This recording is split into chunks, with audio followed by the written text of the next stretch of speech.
Je vais prier pour toi, mon frère. Mais Seigneur, on est béni d'avoir Ben avec nous ce matin pour nous apporter la parole. Bénis-le, Seigneur. Bénis aussi le message qu'il va nous apporter, que ça puisse porter du fruit pour ton Église. Amen.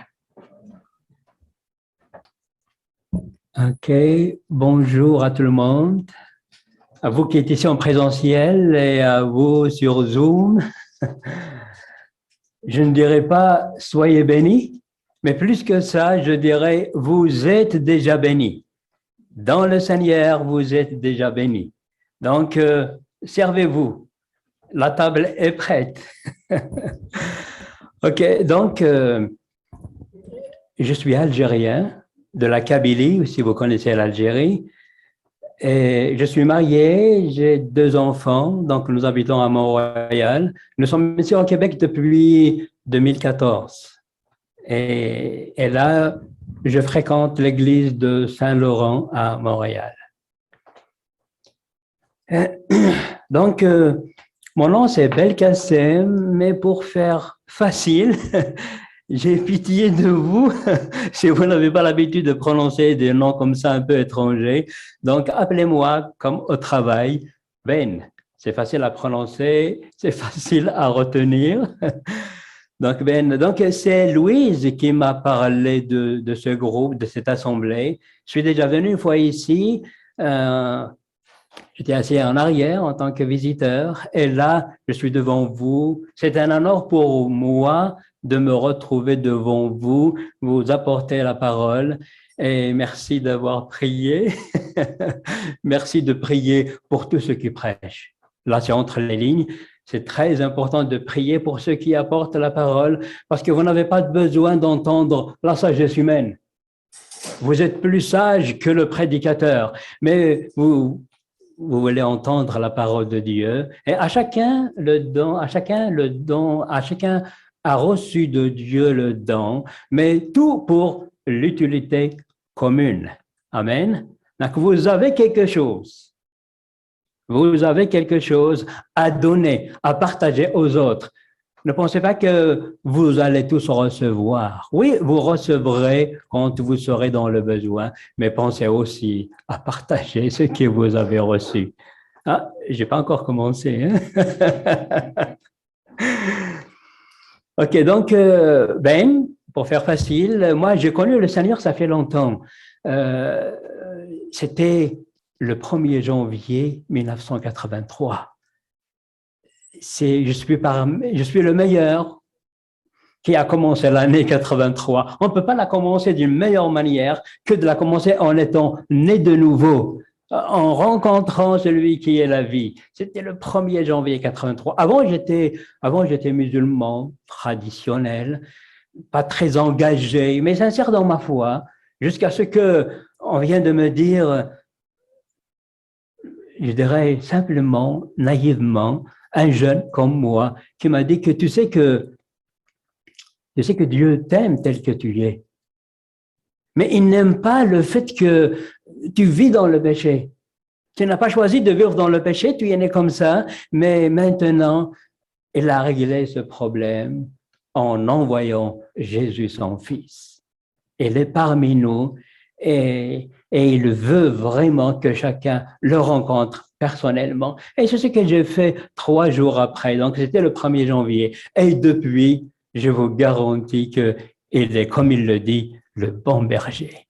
Heureux êtes-vous parce que vous avez le bon berger. Heureux êtes-vous parce que vous n'êtes pas seul. Surtout quand vous sentez que vous êtes seul. Non, il est là. Il ne peut pas se renier. Comme votre ombre à votre main droite, ainsi, lui aussi, il est là avec vous. Donc, c'est pour ça que nous sommes déjà bénis avant même le début du jour, avant même que vous commenciez à faire le bien, avant même que vous commenciez à venir à l'église, à faire une offrande, à lire votre Bible, à louer Dieu. Déjà, vous êtes bénis de l'Éternel. Amen. Ça, c'est la bonne nouvelle. Ça, c'est l'Évangile. L'Évangile, c'est la bonne nouvelle. Donc, heureux sommes-nous de ce que nous avons vraiment cette bonne nouvelle avec nous et même en nous par son esprit. OK. Donc, j'ai à cœur de partager avec vous ce matin 2 Rois 6, disons à partir de 13 jusqu'à 17, il est affiché. OK. Donc, est-ce qu'on le lit en même temps? Il est là.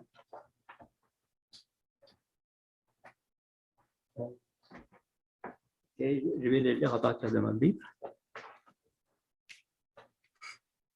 Et le roi, c'est le roi d'Assyrie.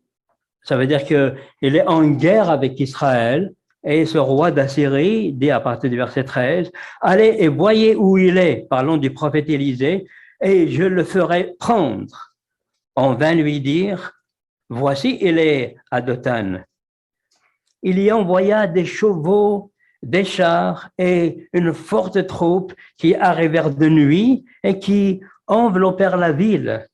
Le serviteur de l'homme de Dieu se leva de bon matin et sortit, et voici une troupe entourait la ville avec des chevaux et des chars. Et le serviteur dit à l'homme de Dieu, « Ah, mon Seigneur, comment ferons-nous » Il répondit, « Ne crains pas, car ceux qui sont avec nous sont en plus grand nombre que ceux qui sont avec eux. » Élisée pria et dit, « Éternel, ouvre ses yeux pour qu'il voie. » Et l'Éternel ouvrait les yeux du serviteur, qui vit la montagne pleine de chevaux et de chars de feu autour d'Élysée. Bon, vous pouvez continuer peut-être l'histoire jusqu'à la fin si vous voulez. Mais c'est une belle histoire vraie. Ce n'est pas une parabole, c'est une histoire vraie. Et si elle est écrite pour que nous soyons enseignés. Tout ce qui est écrit dans la Bible, c'est pour notre enseignement, pour notre édification. Il n'y a rien n'est écrit par hasard. Donc ici, avec le prophète Élisée, on voit vraiment que le Seigneur veut nous enseigner des choses. Il veut t'enseigner des choses.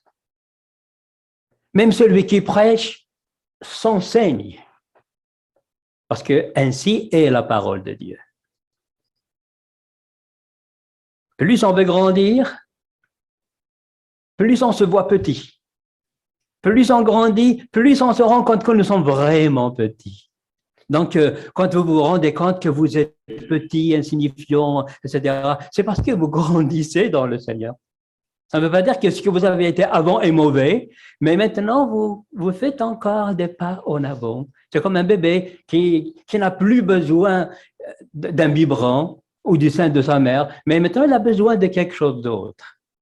S'il n'était pas en retard, mais c'est que maintenant, il faut qu'il prenne quelque chose d'autre.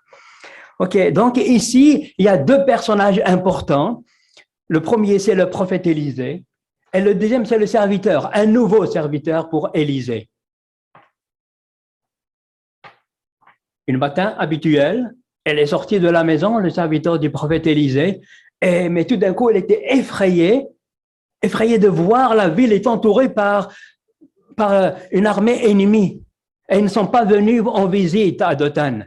Ils sont venus pour prendre le prophète Élisée et probablement aussi son serviteur. Alors, tout d'un coup, elle était effrayée. Il avait une peur terrible. Il y a de quoi s'être effrayé de voir une grande armée venir pour les prendre. Alors, il a eu peur. Il a eu peur. Donc, restons un moment sur ce détail. La parole de Dieu nous dit « Le juste vit par la foi et non par la vue ». Romains 1, 16 ou 17. Le juste vit par la foi et non par la vue. Toi qui es justifié par le Seigneur, tu es appelé à vivre par la foi et non par la vue. C'est très simple. Ça dit ce que ça voulait dire. Tu es appelé à vivre par la foi tous les jours de ta vie, sans exception, et non par la vue. Et là, le serviteur du prophète Élisée, il a vu les ennemis autour de la ville où il habitait, et il a eu peur. Voilà. Si ce que tu vois t'effraie, elle est où ta foi? Si tu es effrayé par ce qui est autour de toi, elle est où ta foi? La foi doit être au-dessus de tout, parce que la crainte détruit la foi. Regardez celui qui a la foi, comment il parle. Alors, Psaume 27, verset 3, s'il vous plaît. Qu'est-ce qu'il dit le psalmiste? Si une armée se campait contre moi, mon cœur n'aurait aucune crainte. Si une armée campait contre moi, mon cœur n'aurait aucune crainte. Ne prie pas que vous ne soyez pas entouré d'une armée d'ennemis. Non.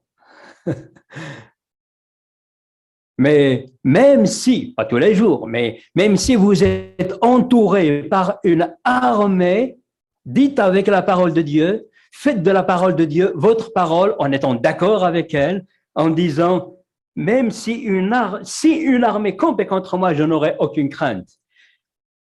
Ou bien vous serez sans crainte, ou bien vous serez vraiment paralysé. Parce que la crainte paralyse. Quand vous êtes paralysé par ce que vous voyez, par ce qui vous entoure, par les nouvelles que vous entendez, par tout et tout, sachez que votre foi n'a pas joué son rôle. Vous avez la foi, mais votre foi en ce moment-là n'a pas joué son rôle. Autrement, vous serez sans crainte, malgré tout. Es-tu dans la crainte? Peut-être maintenant même, es-tu dans la crainte? Ce n'est pas une fausse route, mais tout simplement, si jamais ce qui t'entoure t'effraie, ça, c'est une fausse route. Si jamais ce que tu vois t'effraie, là, le problème se pose. La foi que tu as est une foi qui peut te mettre dans une position de victoire malgré ce qui t'entoure. Amen. Ça, c'est une bonne nouvelle. Amen. Et encore un autre verset. Là, je ne l'ai pas mis pour qu'il soit écrit. Donc, Psaume 34, verset 8. Là, ce n'est pas sur les versets proposés. L'ange de l'Éternel campe autour de ceux qui le craignent et il les arrache au danger. Psaume 34, verset 8. L'ange de l'Éternel campe autour de ceux qui le craignent.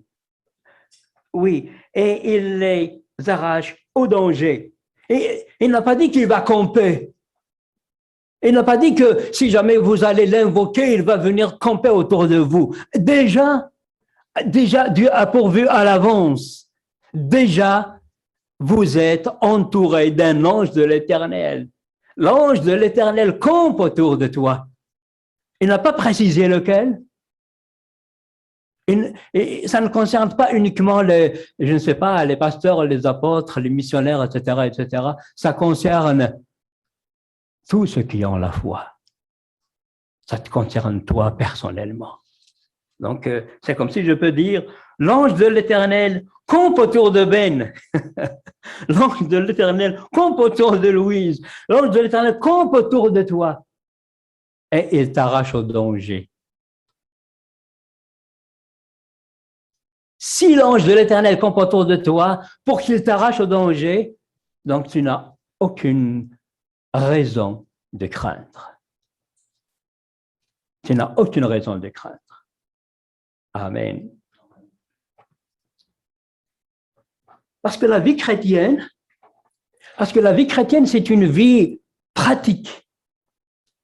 La vie chrétienne que tu mènes maintenant, en compagnie du bon berger, c'est une vie pratique.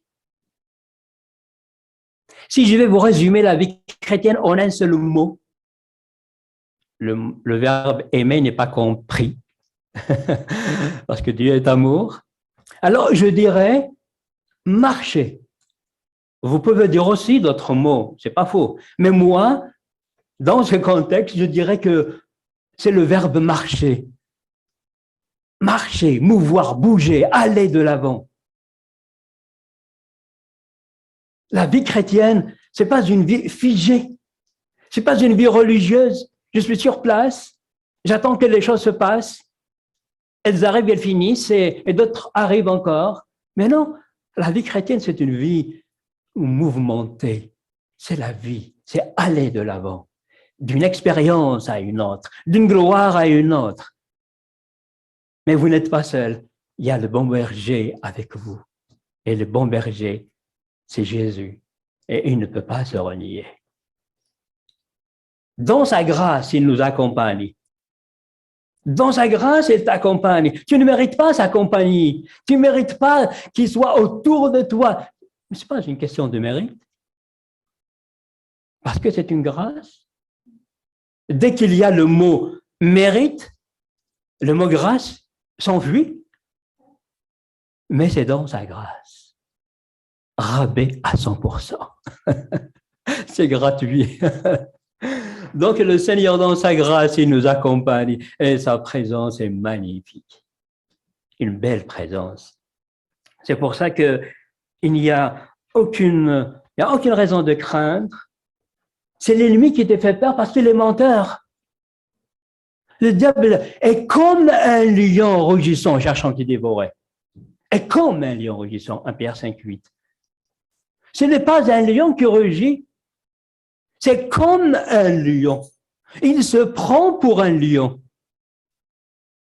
C'est un chat avec un micro. Le lion, c'est pas lui. Le lion, c'est Jésus. Le lion de Judas, c'est Jésus. Le lion, c'est celui qui est à côté de toi. Il est pour toi. Mais le diable, c'est un menteur. Il a toujours menti. Il mentira toujours. Et il ne rougit pas parce qu'il est déjà rouge. Ah, les flammes de l'enfer, c'est pas encore le moment, mais juste entre parenthèses. Mais le lion de Judas est de notre côté. C'est pour ça que ne vous effrayez pas, mes chers frères et sœurs. Ne vous épouvantez pas. Vous avez avec vous le meilleur. Il n'y a pas meilleur que Jésus lui-même. Amen. Donc, la crainte, elle détruit la foi. Dans 1 Jean 4, 18, la crainte détruit la foi. Et 1 Pierre 3, 14, n'ayez de aucune crainte et ne soyez pas troublés. N'ayez de aucune crainte et ne soyez pas troublés. Certains versets, je les donnais et d'autres non, parce que je n'ai pas voulu donner toute une grande liste. Là, l'apôtre Pierre, il dit que ne soyez pas troublés, ce qui veut dire que si vous vivez dans la crainte, si vous acceptez la crainte, vous serez troublés. Et si vous serez troublés, vous serez figés, paralysés, vous ne marchez pas, vous ne découvrez pas, c'est les bénédictions qui sont là devant vous. Parce qu'on a dit que la vie chrétienne, c'est une vie de marche. C'est de découverte en découverte. Le rythme n'est pas le même avec tout le monde. Parce que c'est pas une course. On n'est pas en train de faire la course qui va arriver le premier. Le premier recevra une médaille. Ce n'est pas une course. C'est pas une concurrence dans l'Église. C'est pas une compétition dans le peuple de Dieu. Mais dans le peuple de Dieu, c'est la collaboration. C'est pas la compétition. Donc, tu ne cours pas avec un autre et le premier qui arrive est celui qui sera couronné. Non, tu es seul sur ton couloir. Et le Seigneur, j'allais dire, il t'attend au bout pour t'offrir une couronne, mais plus que ça, il est avec toi pendant cette course. Il est avec toi pendant cette marche. Et quand tu arrives au bout du couloir, il te dit, merci mon fils, merci mon enfant. Voici la couronne parce que tu as persévéré jusqu'à la fin. Une belle couronne t'attend personnellement. Et cette couronne, ce n'est pas pour t'enorgueillir, dire aux autres, moi je suis couronné, pas toi, mais ces couronnes que nous allons recevoir, on va les jeter devant l'agneau, immolé pour nous. Ça, c'est dans l'Apocalypse. OK, donc la crainte nous détruit. La crainte nous rend vulnérables. C'est comme ce serviteur d'Élysée. Il est devenu tout d'un coup vulnérable. Il était très bien au début de la matinée avec le prophète Élisée, mais tout d'un coup, parce qu'il a vu l'ennemi, une armée, tout d'un coup est devenu vulnérable. Tout d'un coup, la température est montée, la tension est descendue, donc tous les paramètres sont, sont perturbés. Quand vous perdez votre calme et votre confiance, c'est parce que vous avez détourné de Dieu vos regards. Ouais. Parce que la parole de Dieu dit, quand on tourne vers lui les regards, on est rayonnant de joie. Ça, c'est Psaume 34, verset 6. Quand on tourne vers lui les regards, on est rayonnant de joie. Quand je tourne vers lui les regards, je suis rayonnant de joie.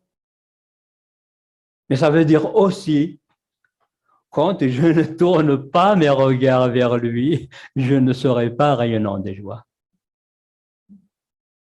Parce que je suis dans la crainte ou autre chose. Veux-tu être rayonnant de joie? La parole te donne un traitement efficace que les autres traitements.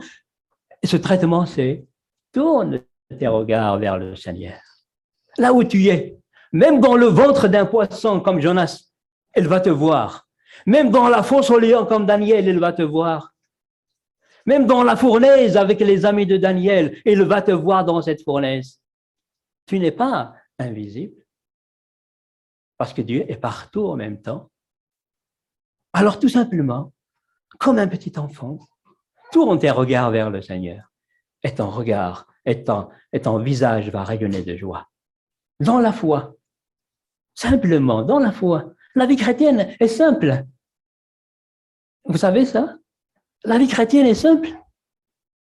Parce que ce n'est pas une compétition avec les autres, ce n'est pas un championnat lequel est le meilleur, c'est une marche avec le Seigneur. Tu ne connais pas les choses? C'est pas grave. Le Saint-Esprit est là pour t'enseigner. Tu es faible, il te fortifie. Tourne vers le Seigneur ton regard. Là où tu es, même au plus bas de ta position, au plus bas que terre. Et là, le Seigneur, il va te regarder, il va te voir. Il ne va pas seulement te voir, il ne sera pas seulement informé que tu es à terre, mais il va tenir compte et il va te relever. Amen.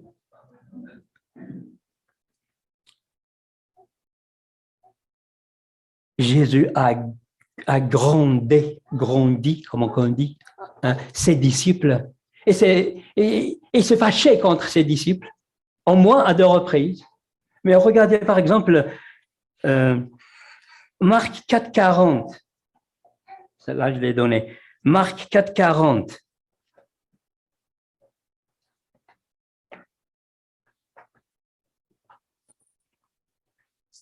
Pourquoi avez-vous ainsi peur? Pourquoi n'avez-vous pas la foi? C'est Jésus qui dit à ses disciples, pourquoi avez-vous ainsi peur? Ils étaient dans la peur parce qu'ils ne pouvaient pas supporter de voir ces vagues qui remplissent la barque. Ils voyaient la mort devant eux. Et Jésus qui dit, pourquoi avez-vous ainsi peur? Comment? N'avez-vous pas la foi? N'avez-vous pas la foi? Voyez le contraste? La foi ou la peur? La foi ou la peur? Et là, les disciples ont choisi la peur. Je ne sais pas comment, je ne sais pas pourquoi est-ce qu'ils ont fait ce choix, mais ils ont choisi la peur. Ils ont regardé à l'environnement, à ceux qui les entouraient, ils ont vu la mort devant eux. Alors, ils étaient submergés par ce qu'ils voyaient et tout d'un coup, ils étaient dans la crainte. Mais Jésus était là. Jésus est là avec toi. Et il ne t'abandonnera jamais. Jésus ne t'abandonnera jamais. Il l'a promis, il est fidèle à ses promesses. C'est pour ça que si jamais tu es dans la crainte, il va te dire à toi aussi, pourquoi es-tu dans la crainte? Pourquoi as-tu ainsi peur?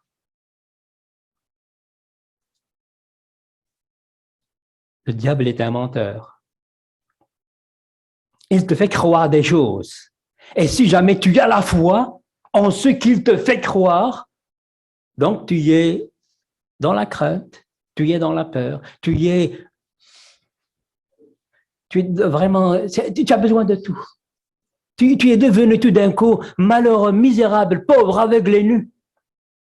Parce que tu as cru en ce message de l'ennemi. C'est un chat avec un micro, c'est pas un lion. Et tourne ton regard vers le Seigneur et tu vas retrouver ta joie, cette joie de vivre. Tu vas vivre cette vie victorieuse. Une vie de victoire est ton butin. Toi, une vie de victoire est devant toi. C'est normal de vivre tout le temps dans la victoire. Parce que le match est déjà joué. Parce que notre ennemi est déjà vaincu. Ton ennemi est déjà vaincu à la croix. Il l'a livré en spectacle, en triomphant par lui, par la croix. Colossiens 2,15. Ton ennemi est déjà vaincu. Mais il se prend pour un vainqueur parce qu'il est menteur.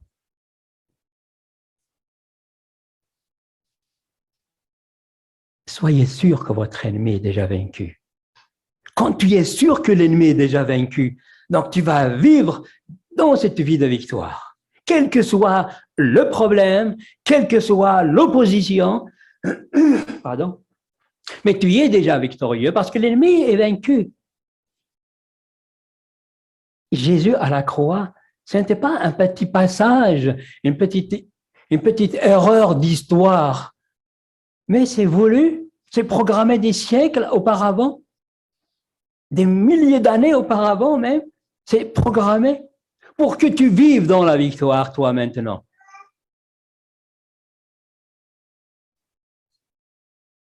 Une vie de victoire t'appartient, saisis-la par la foi.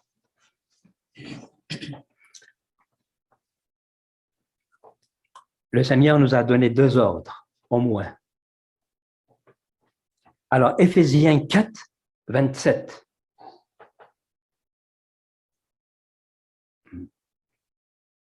Je l'ai donné. Je n'ai pas donné cette référence, donc je vais vous la lire. Ne donnez pas accès au diable.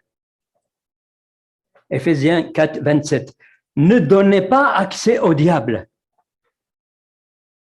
Parce que si ce verset existe, parce qu'il serait possible que nous donnions accès au diable. Tu peux donner accès au diable. Quand est-ce qu'on donne accès au diable? C'est ce qu'on dit depuis tout à l'heure.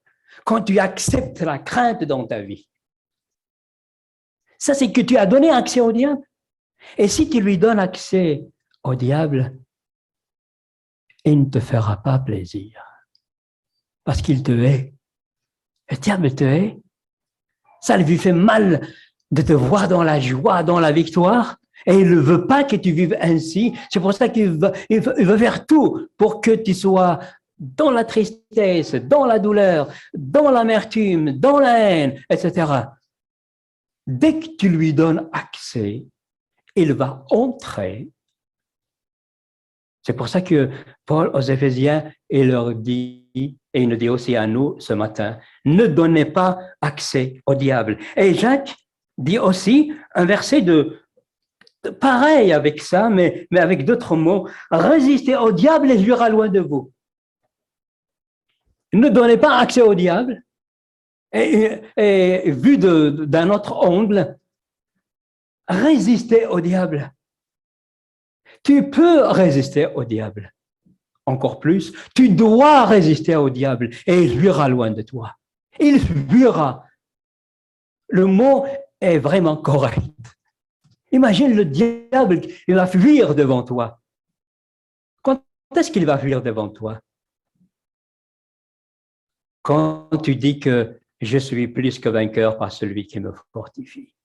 Quand tu dis que en Christ je suis vainqueur. Quand tu dis que l'ennemi est déjà vaincu.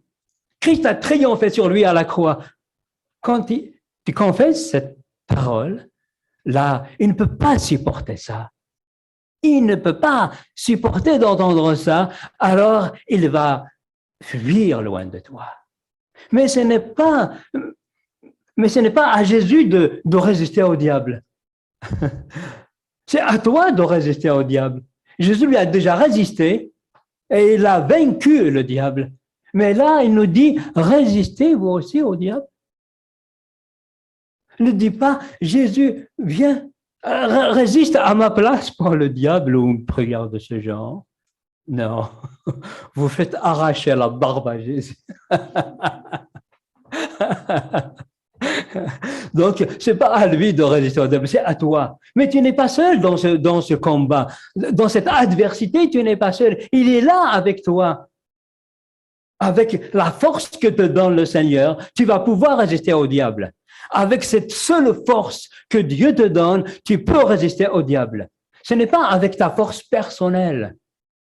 Tu n'as pas la force nécessaire, suffisante pour résister au diable, quel que soit ton ministère. Quelle que soit ton ancienneté dans la foi. Je vous ai dit que je suis converti en 83. C'est pas pour autant que je peux résister au diable. Celui qui est converti ce matin, s'il a confiance en Dieu, va résister mieux que moi, mieux que quiconque. Donc, tu peux résister au diable. Tu dois résister au diable parce que tu es un témoin de Jésus. Tu dois vivre cette vie de victoire parce que tu es un témoin de Jésus. Le monde te voit, te connaît comme étant un disciple du bon berger. Il faut qu'il voit en toi ces qualités d'un disciple d'un bon berger, entre autres une vie de victoire. Si tout le temps tu es énervé, tu es méchant, tu es dans la défaite, tu murmures à chaque fois, il fait trop chaud, il fait trop froid, mon boss est comme ça, mon voisin est comme ça, ma femme est comme ça, mon mari est comme ça, mon pasteur est comme ça, etc. La louange est comme ça, ça ne finit jamais. Mais si tu penses comme ça, tu vis dans la défaite et tu es un mauvais témoin, tu n'as pas le droit d'être un mauvais témoin. OK.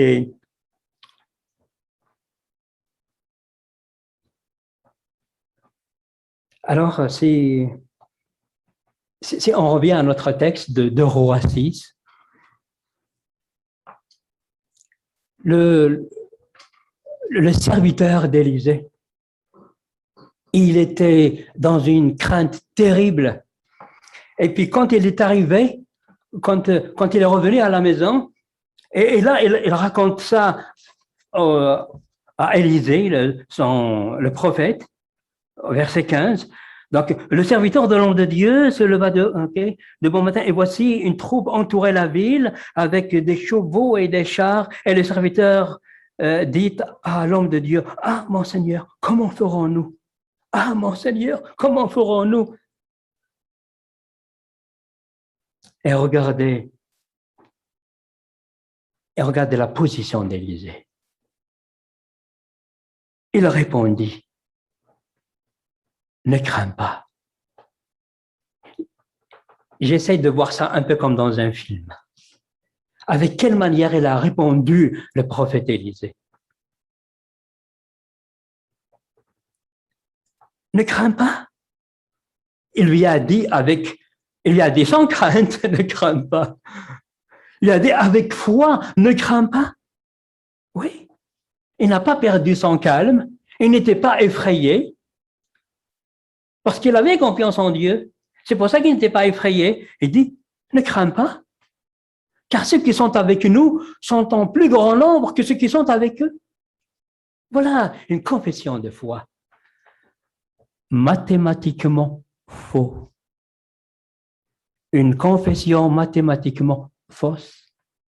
Logiquement fausse. Logiquement, le prophète Élisée est un menteur. Si on regarde avec les yeux charnels, le prophète Élisée est un menteur. Quand vous vivrez dans la foi, on va vous prendre comme un menteur. Jésus lui-même a été considéré comme, pas seulement un démoniaque, mais le démoniaque des démoniaques. Belzébul était en lui. Donc, et là, le prophète Élisée, pas très fort en maths, il a dit, ceux qui sont avec nous sont en plus grand nombre que ceux qui sont avec eux. Logiquement, ils étaient à deux, lui et le serviteur. Et combien étaient-ils contre eux? Des milliers de personnes. Et ces milliers de personnes, ils sont armés. C'est une armée professionnelle. Ce n'est pas des mercenaires, une armée professionnelle. Mais là, le prophète Élisée dit, ceux qui sont avec nous sont en plus grand nombre que ceux qui sont avec eux. Voilà la confession de quelqu'un qui vit dans la foi.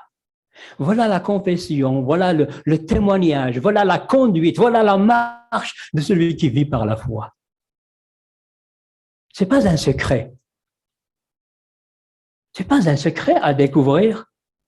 Il est à ta portée. Ça ne concerne pas uniquement les prophètes, ça concerne tous les enfants de Dieu dont tu fais partie.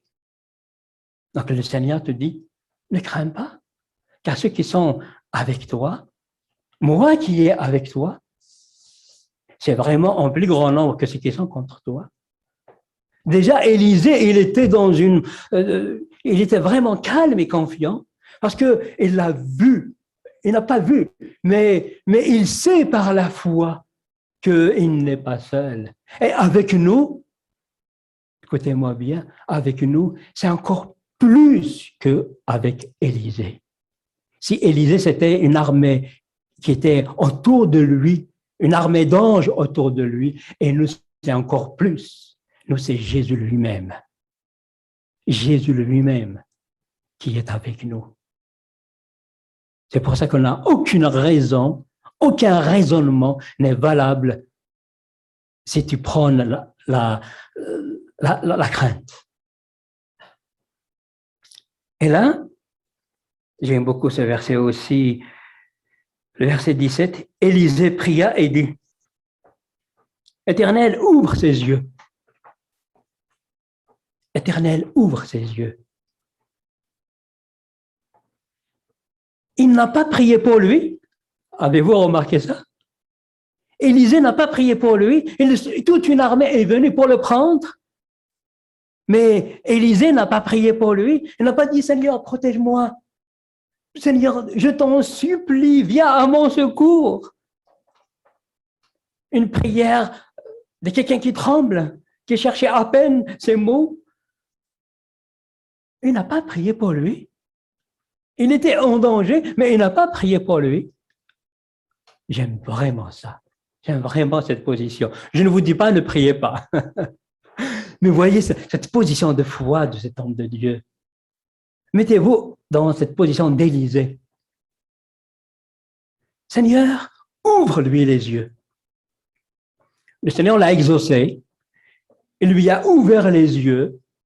Et quand il l'a vu, c'est comme si tu as soif et tu prends ta coupe d'eau fraîche et était vraiment rafraîchi. Il a dit, OK, d'accord. Maintenant que j'ai vu, je suis en forme, je suis le plus fort. Maintenant que j'ai vu, heureux ceux qui ont cru sans avoir vu. Heureux ceux qui ont cru sans avoir vu. Parce que Romains 1, 17, on l'a lu au départ. Le juste vit par la foi et non par la vue. Le juste vit par la foi et non par la vue. Si tu dépends de ce que tu vois pour être en forme, pour être fortifié, il est où ta foi? Il est où ta foi? Ce qui nous relie au Seigneur, c'est une liaison de foi, une connexion de foi. Cette connexion est toujours là. Tu ne seras jamais connecté, à moins que tu le veux. À moins que tu le veux. Sinon, cette connexion est toujours là. Donc, il a prié pour son serviteur. Seigneur, Éternel, ouvre ses yeux pour qu'il voie. Et l'Éternel ouvrait les yeux du serviteur qui vit la montagne pleine de chevaux et de chars de feu autour d'Élysée. Autour d'Élysée. Montagne de chars de feu. Toute une montagne. Tout ce qu'il peut voir. Au-delà de ce qu'il peut voir. Tu n'es pas seul. surtout quand tu penses que tu es seul, mais tu n'es jamais seul. Il a dit, je le redis ce verset, il a dit, c'est comme ton ombre à ta main droite, Psaume 121. C'est comme ton ombre à ta main droite. Vous avez toujours l'ombre avec vous, n'est-ce pas? Sauf quand il fait noir, là, il n'y a pas d'ombre. Mais dès qu'il y a une lueur, une petite lumière, là, je cherche mon ombre. Et parfois, il y en a plusieurs, s'il y a plusieurs faisceaux lumineux. Mais tu as toujours ton ombre avec toi. Et de la même manière, moi aussi, je suis avec vous. C'est imagé pour que tu comprennes que vraiment, elle est là. Tout le temps, elle est là. Donc, c'est par la foi que nous sommes agréables à Dieu. Hébreux 11, 6. Cette foi qui te fait dire que Jésus est là avec toi. Cette foi qui te fait dire que en Christ, tu es victorieux. Cette foi qui te fait dire que une armée d'anges campe autour de toi. Jésus lui-même est à tes côtés. Tu ne peux pas démontrer ça par 1 plus 1 égale 2, parce que c'est l'affirmation des choses qu'on espère, une démonstration de ce qu'on ne voit pas. Hébreux 11, 1. Vous voyez donc comment que nous sommes privilégiés. Tu y es privilégié. Toi qui as Jésus, tu es privilégié. Est-ce qu'on peut dire ça tous ensemble, même vous sur Zoom, si c'est possible? En Dieu, je suis privilégié. Encore une fois, avec plus de punch. En Dieu, je suis privilégié. Amen. Et c'est vrai. Et c'est vrai. Vous pouvez le dire tout le temps et ce serait correct. Jean 10, 10. Je ne sais pas ce que je l'ai donné, ce verset. Non, je ne l'ai pas donné. OK. Jean 10, 10.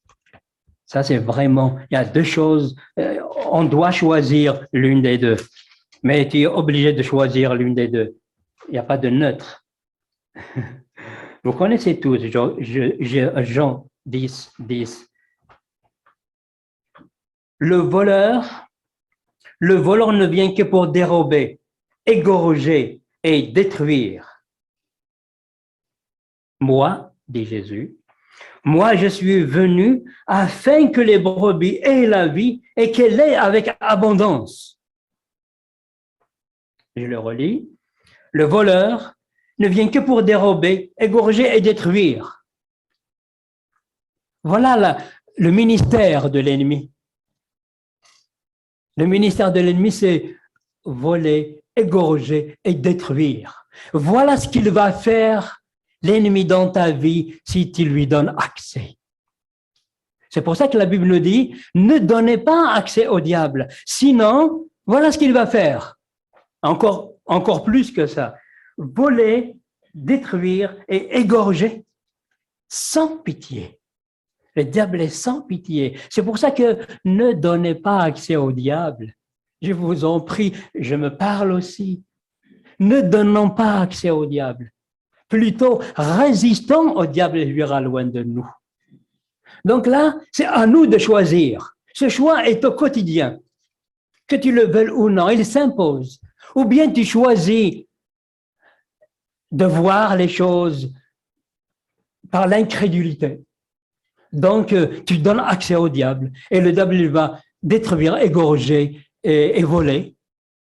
Ou bien, dans la foi, tu vas vraiment dire avec Jésus, Jésus est venu pour me donner la vie et la vie en abondance. Dans ce mot vie, il y a tout ce qui est merveilleux dans ta vie. La guérison, l'épanouissement, le rétablissement, la foi, tout ce dont tu as besoin est inclus dans ce mot vie. C'est pas seulement la vie éternelle, beaucoup plus que ça. Pour que tu vives ta vie jusqu'à son retour dans une victoire totale et au quotidien dans tous les combats.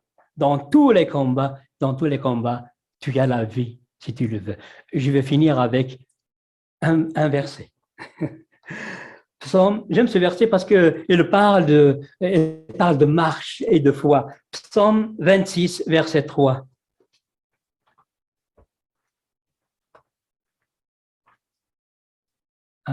Il est déjà affiché, OK. Car la grâce est devant mes yeux, hein, et je marche dans la vérité. Hein. Car la grâce est devant mes yeux et je marche dans la vérité. Grâce et marche. Grâce et marche. Tu vas marcher dans la grâce de Dieu. Tu pourras marcher par la grâce de Dieu. Tu marches de gloire en gloire par la grâce de Dieu. Ce n'est pas toi qui es fort, mais c'est la grâce de Dieu dans ta vie qui est forte. Ce n'est pas toi qui es meilleur, mais Dieu te fait grâce pour que tu puisses marcher de gloire en gloire, victorieux dans toutes les épreuves, parce que tu es un enfant de Dieu. Donc, marchons dans la grâce de Dieu, de victoire en victoire, et que Dieu vous bénisse. Et vous êtes déjà bénis dans le Seigneur Jésus. Amen. Seigneur, merci pour ta grâce. Merci, Seigneur mon Dieu, parce que tu y es avec nous. Avant même que nous t'invoquions, tu es là. Au-delà de ces montagnes remplies de chars, de chevaux, de cavaliers professionnels, tu y es toi-même avec nous. Et ta présence, ça symbolise la victoire. Avant même le début du combat, nous sommes déjà victorieux, car notre ennemi, tu l'as vaincu à la croix il y a 20 siècles.